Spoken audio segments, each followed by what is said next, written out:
Shalom, selamat pagi dan salam sejahtera bagi saudara yang dikasihi Tuhan. Dimanapun kita berada, kiranya tetap penuh semangat karena kasih Tuhan senantiasa menyertai kita. Sebelum kita memulai aktivitas pada hari ini, marilah kita merenungkan firman Tuhan. Biarlah firman Tuhan menjadi kekuatan dan sumber hikmat bagi kita di dalam melakukan segala pekerjaan. Marilah kita bersatu teduh. Ya Bapa yang baik, kami bersyukur di pagi hari ini atas segala berkat Tuhan di dalam kehidupan kami. Tuhan berikan kami nafas kehidupan untuk dapat hidup melakukan apa yang Tuhan kehendaki. Kami mau belajar di dalam firman-Mu, mampukan kami dan kuatkan melakukan yang terbaik dalam hidup kami seperti yang Tuhan kehendaki. Berfirmanlah Engkau ya Tuhan, sebab kami telah siap mendengarkan. Kasih karunia dan damai sejahtera dari Allah Bapa Tuhan kita dan dari anaknya Tuhan Yesus Kristus menyertai saudara sekalian. Amin. Firman Tuhan untuk kita pada hari ini yang disesuaikan dengan Almanak HKBP Jumat 22 Juli 2022 tertulis dalam kitab Markus 13 ayat 11. Dan jika kamu digiring dan diserahkan, janganlah kamu khawatir akan apa yang harus kamu katakan. Tetapi katakanlah apa yang dikaruniakan kepadamu pada saat itu juga. Sebab bukan kamu yang berkata-kata, melainkan Roh Kudus. Dalam bahasa Batak Toba dikatakan, asa jupa ditogo nasidahamu lau pasahaton, unang holsoan rohamuna di sidohonon munai. Sadok iai delehot tuhamu dinasang ngobasi ima hatahok kamu. Ayo palahamui nama dok hata disi todi perbadiai do. Demikianlah dikatakan. Injil Markus secara khusus pasal 13 ini berbicara tentang akhir zaman yang akan segera tiba. Tentu sebelum tibanya akhir zaman itu, Tuhan memberikan tanda-tanda agar setiap orang siap sedia berjaga-jaga bila mana hari Tuhan telah tiba.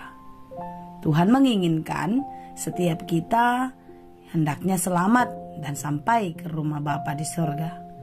Itulah sebabnya Tuhan mau kita tetap kuat bertahan teguh di dalam iman, bertahan menghadapi goncangan arus pengajaran-pengajaran sesat yang mungkin datang di dalam kehidupan kita, mencoba merusak hati kita untuk tidak percaya kepada Tuhan. Ada beberapa hal yang harus dipersiapkan oleh orang-orang percaya di dalam menjalani kehidupan agar sampai kepada tujuan hidupnya. Tujuan hidup kita kemana? Yaitu ke surga. Semua kita ingin sampai di sana. Dan untuk sampai ke tujuan yang sesungguhnya itu, kita harus kuat bertahan dalam hidup. Secara khusus di Markus 13 ini ada beberapa hal penting yang harus kita perhatikan di dalam kehidupan kita. Di dalam ayat 5-6, hendaknya kita waspada terhadap pengajar-pengajar sesat. Mereka mencoba menyamakan dirinya dengan Yesus Kristus. Tentu sebagai anak Tuhan, kita harus kuat bertahan. Kita harus sabar di dalam kesesakan, sekalipun banyak orang yang tidak suka kepada kita. Lalu kemudian, bagaimana kita bisa bertahan? Hendaknya kita mengingat kembali akan panggilan kita dan kita mau dipanggil oleh Tuhan melakukan kabar baik dan bahkan memberitakan kabar baik itu di dalam kehidupan kita.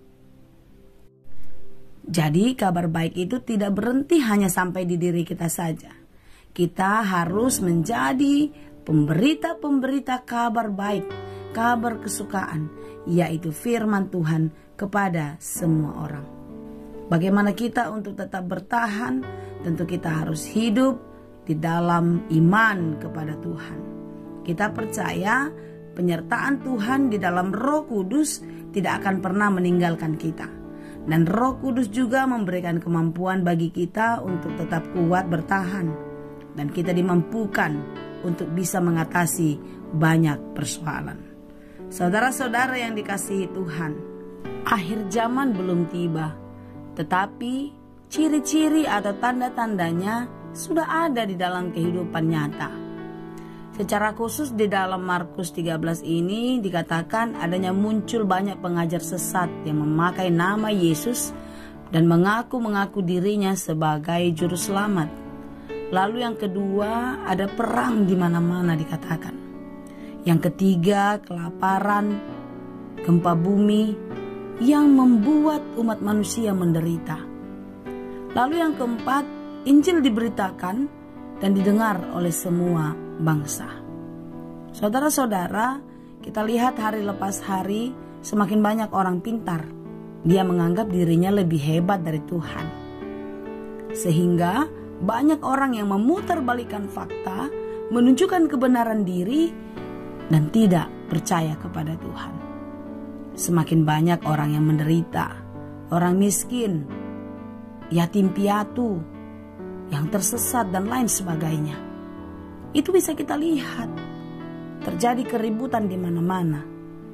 Bangsa demi bangsa membenarkan diri, mencari pembenaran, menyalahkan bangsa yang lain.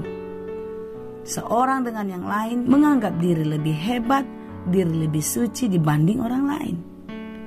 Itu sering sekali kita lihat secara nyata di dalam kehidupan kita. Merendahkan, bahkan mencemoohkan orang lain bukanlah suatu hal yang tabu lagi bagi banyak orang. Itu menjadi satu kebiasaan yang lumrah kita lihat akhir-akhir ini. Tetapi kita percaya masih ada Roh Kudus yang bekerja. Masih ada Roh yang menuntun umat yang percaya. Sehingga masih ada yang dipakai Tuhan dan yang mau dipakai Tuhan untuk menjadi pemberita kabar baik, yaitu Injil Yesus Kristus kepada semua umat manusia. Saudara-saudara yang dikasihi Tuhan, begitu banyaknya hal-hal yang sulit, begitu banyaknya tantangan yang harus kita alami, yang kita lewati untuk sampai di akhir perjalanan hidup kita di bumi ini, untuk kita menyambut hari Tuhan itu tiba. Banyak sekali yang mungkin tidak masuk akal bisa kita atasi. Banyak sekali yang berat yang kita bisa lewati dan lain sebagainya. Tetapi melalui firman Tuhan pada hari ini, kita diajar untuk tetap kuat dan terus teguh berjalan dan bertahan di dalam iman kepada Tuhan. Kita percaya sekalipun banyaknya pencobaan, sekalipun banyaknya ajaran-ajaran yang menyesatkan untuk menggiring hidup kita ke jalan yang tidak baik dan tidak benar, percayalah, kekuatan Roh Allah yang bekerja di dalam hidup kita akan memampukan kita untuk bertahan dan menjadi pemenang. Jika kamu digiring dan diserahkan, janganlah kamu khawatir akan apa yang harus kamu katakan. Tetaplah kuat dan tetaplah percaya, tegakkanlah kebenaran dan nyatakanlah itu di dalam hidupmu. Tetapi katakanlah apa yang dikaruniakan kepadamu pada saat itu juga. Tentu kita diperlengkapi oleh Tuhan dengan berbagai-bagai kasih karunia, berbagai-bagai talenta yang bisa kita pakai untuk kebaikan kehidupan kita, yang bisa kita pakai untuk mengatasi berbagai-bagai persoalan kita. Pakailah itu untuk kita bisa kuat bertahan. Sebab bukan kamu yang berkata-kata, melainkan Roh Kudus. Roh Kuduslah yang memampukan kita untuk mengatakannya. Roh Kuduslah juga yang memampukan kita untuk melakukannya. Tetaplah teguh dan bertahan di dalam imanmu. Kuatlah menanggung beban. Sabarlah di dalam berbagai-bagai kesesakan. Dan tetaplah percaya, Roh Kudus akan bekerja. Dia akan tetap memelihara kita. Tuhan Yesus memberkati. Amin. Terima kasih Tuhan untuk firman-Mu hari ini. Biarlah kami tetap kuat dan teguh di dalam iman untuk menghadapi berbagai-bagai persoalan di dalam kehidupan kami. Kami percaya di dalam Tuhan kami dimampukan. Kami percaya Roh Kudus akan menuntun dan menyertai kami sampai kami menjadi pemenang. Terima kasih Bapa. Hanya di dalam Yesus kami berdoa. Anugerah Tuhan kita Yesus Kristus, kasih karunia Allah Bapa dan persekutuan Roh Kudus, itulah kiranya yang menyertai dan memberkati kamu sekalian. Amin.